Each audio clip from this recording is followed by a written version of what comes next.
Well, hello there, everybody. Happy Friday. My name is Ashley Hunt. Thank you so much for taking an hour out of your day to join me for this webinar on leading smarter and boosting your emotional intelligence. Now, I kind of figured that this was going to be one of those topics that people who are truly emotionally intelligent would attend, right? Because it's like, oh, let me learn more about this and how I can use this in my career. Do me a favor and chat in. Even if you're not in the project management space, that's okay. This is pretty much for everybody. It's not necessarily just targeted toward project managers, but I am curious, what is your position? What is your role? And what industry are you in? Chat in and let me know where you are, what you're doing, and we'll jump into this. But I like for these to be highly interactive, and I feel like it's a good thing. Zoo IT Help Desk, nice. Owner IT Consulting, nice. Hello, Travis. Thank you. I appreciate that. Hi, Joy. Social Services, IT Help, IT Team Lead, RPA Developers, plus me, the manager. There you go. Yeah, that's right. You've got your team there. Awesome. Welcome.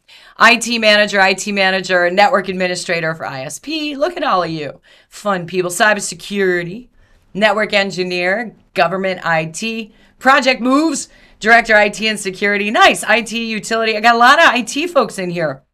Unofficial project manager, IT support. We call that an accidental project manager. You're like, okay, I guess I'm doing this. Business continuity and financial sector, IT. Hello, former supervisor, current developer data associate, implementation project manager, IT engineer, public health, IT PM, information services director. Awesome. Network admin. So yeah, not everybody in here is like, I'm a project manager, and that's good. That's good. I wanted a lot of different people to join in and interact. My name is Ashley Hunt. I'm the senior project management instructor here at StormWind Studios, but I dig the people side. You know, I think psychology, human behavior, all of those things are super interesting. Cybersecurity, and I feel like I still have so much to learn about people, about myself, about what I'm good at, what I'm not good at, those kinds of things. And so when we take a look at what we're covering, now obviously, right, it's an hour. It's a 1 hour webinar. We're not going to solve all the world's problems today. But at the same time, I do want to talk about emotional intelligence being critical for successful leadership. Let's just leave project out of that. Successful leadership, and also practical ways, a couple practical ways to look at our self-awareness and try and figure out, okay, where can we adapt? Where can we self-regulate? Where are we on sort of the levels of different areas? So we're actually going to do a tiny little quiz, and it's going to be a personal quiz to you. I'm not going to ask you to chat in or anything like that. It's just for you. And then at the end, we'll talk about, what kind of those scores mean. And then we're going to tie that into conflict resolution, which is where we're wrapping up at the end. And like I said, no way we're solving the world's problems today, but maybe walk away with some ideas about things. And just out of curiosity, anybody in here have any certifications through the Project Management Institute?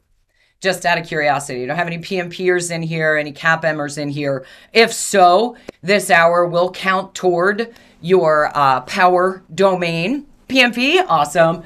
Count towards your the people domain for professional development units. If you don't, that's okay. I'm just out of curiosity. And one of the other reasons why I'm asking is you have your CAPM? You're taking the exam in a week. You got this, Amy. Rooting for you. I know you got this. But one thing that about the current updated project management professional is a certification for project managers. So if you're not in the PM land, it's inconsequential, but being able to apply credit towards certifications, this counts. And I see some familiar faces in here. Another reason I'm bringing it up is that in the project management, and I just think leadership space, we've shifted from like the 90s and early 2000s into much more of the emotional intelligence leadership types of roles and things where, we're working with teams of people, we're trying to foster psychological safety, resolve conflict with emotional intelligence, or EQ, which is emotional quotient.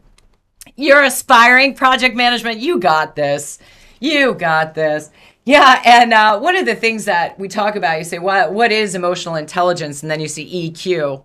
You're like, isn't that EI? It is, but emotional quotient, like your intelligence, your IQ, your intellectual quotient, is more about the flip side. And intellectual, yeah, that's a score on its own, but emotional intelligence or emotional quotient is a traditionally, opposite of intelligence quotient. The term EQ, emotional quotient, was coined to represent a similar measurable aspect of emotional intelligence. And so when we talk about, it's such an obtuse topic, right? It's like, okay, so what exactly does that mean? We're going to go through a model. It's a Daniel Goleman's model. He wrote a book in the 90s called Emotional Intelligence. And I actually feel like he was just a bit ahead of the times at that point. So when we talk about businesses and how organizations were run or how we interact with our people, our teams of people, it was very different. There's the management theory that of the theory X and theory Y manager. The theory X managers are like super micromanaging. You're here because you want a paycheck and we don't really care. We're not going to develop you. Theory Y managers are more participative. And I feel like, and you can agree or disagree, do you feel like how organizations are run, how we interact with our team members and that kind of thing has changed? And I'm guessing a lot of you have been in your industries for a while. Probably not, maybe new to some and maybe don't have that historical experience. But I feel like we've moved and transitioned. I mean, I've been in the business workforce for far much longer than I want to tell you. And yeah, you agree? I feel like things have changed a little bit, and I feel like that's an important aspect. But what exactly is it, and how do we work on it, and what are some of the things that we're really good at? I want to celebrate that too. And also, where are some areas where we feel like, all right, do I understand my emotions and how I react to certain things? I think most of us could say, sure, we know, help navigate social complexities and make informed decisions, which is, it's essential for leadership, teamwork, and stakeholder management. And of course, we have, a lot of different aspects of personalities, where in the world you are, how you were raised, nature, nurture, all of those things. But if we just drill it down to a strictly business sense, the importance of good leadership and the importance of emotional intelligence is just one of those things that is now in the forefront. It's in the forefront in a lot of content. It's in the forefront of a lot of exams, things that I teach toward. Why is it critical? So let's just take project management out of the equation. Although I would say, based on every single one of your job roles, you're working on projects, yeah? You are implementing things and updating processes and updating data and making sure that your equipment, your machines, and your software are updated. You're doing projects, right?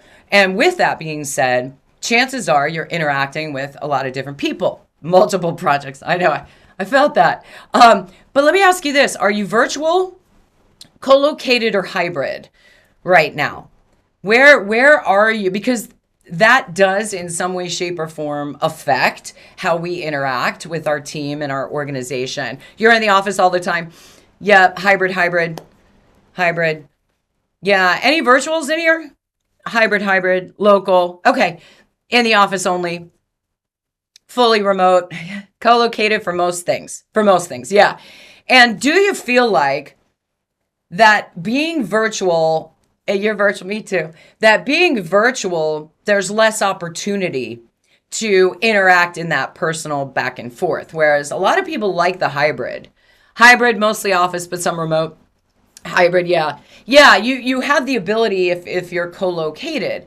But I don't feel like virtual employees are left out at all. I think we have the technology to work with that. But there is a difference between going to the office and hanging out with your peeps every day and having those informal conversations versus being virtual and sort of like, I got to check in. I've got to check in with my people because we're not having that interactive sort of informal communication on a regular basis. It depends on the personality of the staff team. Absolutely. Yeah, oh my gosh. We can spend hours talking about different personality types and how to interact with different types of personalities. You also have the introvert, extrovert situation as well, and that ability to kind of navigate who are the people on my team. All I can really say is personally, know thyself, where am I at? Because we can only control ourselves and how we interact. I think the limitations are a result of using in-person techniques and strategies instead of working on a virtual environment and communication methods. I agree with that. I do. I agree with that. I think we're getting there. I think, ultimately we were sort of forced into, a lot of us were forced into that remote environment in 2019, 2020. Thankfully, we had the technology to be able to function. Can you imagine if that happened in 1995? I can't even imagine. I guess we would have had to get really creative. But because it happened in the technological age and because we have the ability, you're right, we can, and I don't like the phrase do a better job because it's so vague, but I do think that we can do a better job. Or with dial-up, oh my gosh, I just heard the modem in my head. All right. Yeah. I need to set that back and remember where I'm at. All right. The 5 components of emotional intelligence, or Goleman's model, are basically key areas of emotional quotient or emotional intelligence for leadership. And it's good to be able to attach some things to it. And this is what this little quiz is going to be about. And there's no wrong answers at all. Okay, it's not pass fail. It's no wrong answers. It's just, have you ever done like a personality test, a Myers-Briggs, a communication test, DISC, or an emotional intelligence quiz online? There's not a bunch of them out there for emotional intelligence. Yeah, the Enneagram. Yep, all of those things count because by doing that, every letter of the alphabet, you've done them all. That's good though. That's like seeking self-knowledge, right? And I think that that's important. DISC. Yeah. So DISC here. Yeah. Did you think it was, did you like resonate with the results? Myers-Briggs and DISC. Did you feel like, yeah, that was legit? My responses were correct. You've taken many of those throughout your career. Pretty accurate. Yeah. Yeah. And I joke about this in my classes too, because Myers-Briggs, DISC, working genius, love it. I love that. Me too. I'm fascinated by, not myself, but just psychology and how they come up with all of those things and trying to learn. You still myth that the I is lowercase. You know why it's lowercase? That was a registered trademarked problem. It doesn't mean that the I is less important. In fact, we should just make it bigger. But that's why. I know. Yes, accurate. Me too. And I've taken them every couple years or so for the past 10 years or so. And I'm like, either I am not like evolving at all, or these things know me. How do it know? So this is similar. This is like, okay, there are 5 different areas. Working genius. I haven't taken that one, Travis, though. I'll check that out. I will definitely check that out. Thank you for that. Because I learn things from you guys all the time in class. I'm like, oh, I want to check that out. But Daniel Goleman identified key areas of EQ for leadership, which helps leaders manage emotions and relationships. The hard part, though, is trying to figure out, like, where are we on this spectrum? I mean, we're human, right? We can't be perfect at everything. But at the same time, where are our strengths? How can we utilize those strengths to interact? And where are the challenges? I don't like the term weakness at all. Where are our challenges? Where are some of the areas where we can say, okay, I identify that navigating relationships and managing conflicts is more difficult for me than giving me a problem to solve, and I can solve it. So when we look at these, self-awareness is just know thyself. Do you recognize your emotions and their impact? So would you say you are an emotional person in general?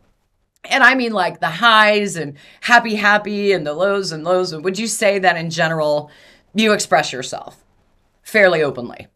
You feel psychologically safe to do so in your role, in your organization, at your home? Or would you consider yourself more self-regulated? Like I'm not so much, effusive. I'm more controlling my emotional reactions, more passionate about what I believe in. Yeah, that's good. I think and you're more self-regulated. Yeah, and it's funny too because when we go through this, there's certain things that we're going to talk about as far as triggering, what triggers you, and it's always an interesting conversation. More self-regulated. Context is absolutely important, and if we just zero in to work, our day-to-day in office generalized, because every question I ask, it could be, it depends. It depends on the day, right? We're all human. But if we can recognize patterns, the norm, let's say, for ourselves and for others, then we can start to kind of work on the rough edges, because there always are ones. All of my colleagues just got spidey sense and simultaneously screamed, yes, I love that. I love that. No, not only that they have spidey sense, but that they know you so very well. That's good. Motivation, driving yourselves and others. Now, the original theory was self-motivation. I agree with this. I have a theory. Those of you who know me have probably heard me say this before. But I have a theory that an individual cannot motivate another human being. You have all these motivational speakers and that kind of thing. I feel like you can inspire one, can inspire another. But if that other person isn't self-motivated to do it, change won't occur. And you can completely disagree. Some people do. They're like, no, you can't. You can motivate other people. And I'm like, well, can you though? Tony Robbins, let's say, is a motivational speaker, right? He can amp you up. You can high five. You can cry. You can be like, I'm going to change my life. 2 weeks later, nothing's changed. Is it Tony's fault? No. It's the lack of self-motivation. So when we're talking about driving ourselves and then helping other people achieve their goals, I look at that more as inspiration, self-motivation, inspiration. Empathy. Empathy is the number one skill for negotiation. That sounds weird, doesn't it? How many of you are really good negotiators? I'm not,